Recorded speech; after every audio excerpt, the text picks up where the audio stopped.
Assalamualaikum warahmatullahi wabarakatuh. Perkenalkan, nama saya Saldian Marsha dari kelas D Akuntansi S1. Saya akan menjelaskan tentang tugas 1, yang dimana hasilnya masuk ke dalam UTS atau ujian tengah semester pengantar ilmu ekonomi. Baiklah, langsung saja kita masuk ke soal yang pertama. Nah, soal pertama, apa saja yang menjadi konsep dasar ilmu ekonomi?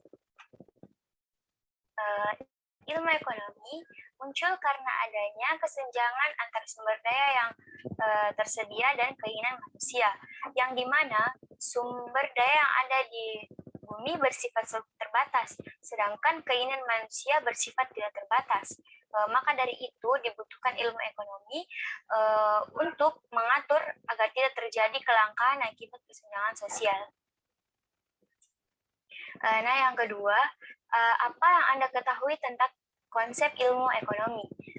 Ilmu ekonomi mengatur atau mengolah keterbatasan sumber daya yang ada. Ilmu ekonomi secara sistematis mempelajari tingkah laku manusia dalam usahanya untuk mengalokasikan sumber-sumber daya yang terbatas guna mencapai tujuan. Nah, yang ketiga, apa pengertian dan tujuan ilmu ekonomi? Ilmu ekonomi adalah cara yang mempelajari tentang cara mengelola rumah tangga dengan tujuan agar manusia dapat memenuhi kebutuhan ekonomi, tetapi tetap memperhatikan sifat sumber daya yang terbatas.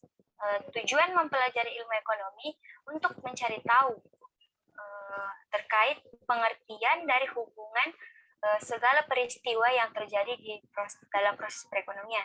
Dengan begitu, sebagai pelaku ekonomi bisa lebih bijak dalam bertindak serta beraktivitas di bidang perekonomian. Nah, yang keempat, bagaimana pembagian ilmu ekonomi menurut teorinya? Nah, menurut teorinya, ilmu ekonomi dibagi menjadi dua, yaitu ekonomi makro dan ekonomi mikro. Ekonomi makro adalah bagian dari ilmu ekonomi secara khusus yang mempelajari mekanisme kerja secara keseluruhan.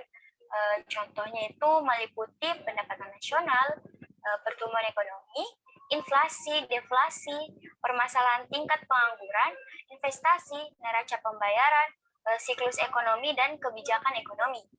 Sedangkan ekonomi mikro adalah ilmu ekonomi yang mempelajari perilaku individu dalam rumah tangga, produksi atau perusahaan untuk mengalokasikan sumber daya terbatas. Contohnya biasa kita temui dalam kehidupan sehari-hari, yaitu pasar, harga atau biaya, perilaku konsumen, permintaan, dan penawaran. Nah, yang kelima, menurut Anda, jika harga kebutuhan pokok pada saat menjelang Lebaran naik, apakah bisa dikatakan langka? Menurut saya, ya, karena pada saat menjelang Lebaran dipengaruhi oleh perubahan pada permintaan dan penawaran. Nah, yang keenam, mengapa pada hari raya keagamaan harga barang-barang kebutuhan pokok naik? Karena pada saat hari raya atau hari-hari besar lainnya, barang yang ditawarkan lebih sedikit dibandingkan dengan jumlah permintaan,